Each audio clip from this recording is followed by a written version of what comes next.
Stephen Reid from Michell Wool, good to have you back with us again on Flow. My pleasure. Now, we've talked previously about the Europeans and the pent-up demand developing going into winter. We had our own domestic pent-up demand due to the Melbourne Cup, I believe. Yeah, absolutely. Obviously, racing horses around the track is more important than selling wool, so the sales didn't happen this week until Wednesday, Thursday.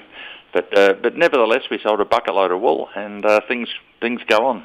And so on the price front, all of that demand, did we have a good week, or did it sort of level out just because we had a one-day late start? No, the opening day Wednesday was red hot. Market was up 40. Some types, particularly broader merinos and crossbreeds, are up 50 cents. And then on the Thursday, people probably looked in the mirror or crystal ball and reflected, and it came back a little bit. But in the end, the market was still up 7 cents. Right, and there was strong demand in some areas? Well, it seems, if you look back at the market, and I've got all the reports, you've got red and green, I've got red and green in front of me. Certainly superfine merinos have eased back a little bit.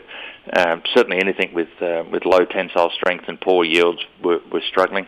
Medium merinos have gone up, and crossbreds have gone up for the first time in, it's got to be 5 years, we've seen crossbred prices go up. And there is a lot of talk coming out of China of a huge contract for new uniforms for the military, and that's focusing on wool polyester. So they use broader merinos, which is 20 and 21, of which, ironically, there's very few around. You know, the Australian wool clips become finer and finer over the years, so that kind of wool polyester demand for 21 micron merino fleece is struggling to get supply, and that's pushed those markets up. You get me worried when you mention uniforms in China, but we won't linger on that. Just on terms of the volume that's gone through in this last year, how's it gone compared to previous years?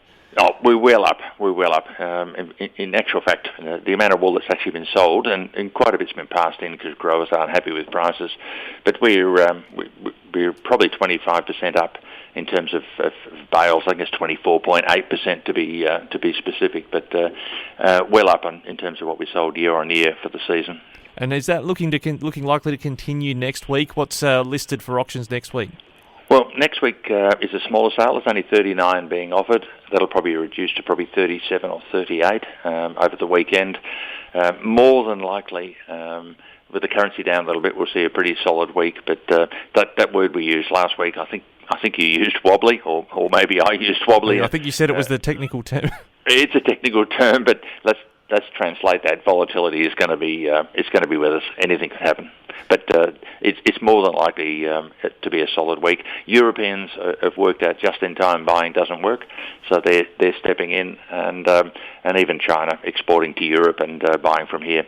If you don't plan ahead, you simply won't get it. Yeah, I think we've talked before about how logistically it just wool is one of those things that doesn't perish while you're hanging on to it. So if you can get it and hang on to it, then you're going to be in a better place if there's further logistical challenges. Absolutely, and for a reporter, you're spot on. Now, just lastly, the Woolpoll, we've talked about it a lot. I think today's the deadline, isn't it? Is it too late now for people to have their say on that? No, provided they get online, they can do it. So growers have been asked to vote whether they want to change their effectively their wool tax, from 1.5, which is where it is at the moment, back up to 2, which is the recommendation of the AWI board. It does seem to be that most farmers are saying leave it where it is until we get confidence in what you're delivering. And then right on the back of that, wool growers are being asked to vote for directors as well. So there's quite a bit in terms of paperwork, whether it's done by snail mail or online for growers to focus. And I guess it's possibly personal interest here, but I really would like growers to show some interest. The proxy votes in former years and the lack of people replying is embarrassing for the industry. We should be better than that. Yeah, and I guess in the end, if you don't have your say, you can't complain about where things end up going. Spot on, and I'm sick of hearing people complaining if they don't have their say.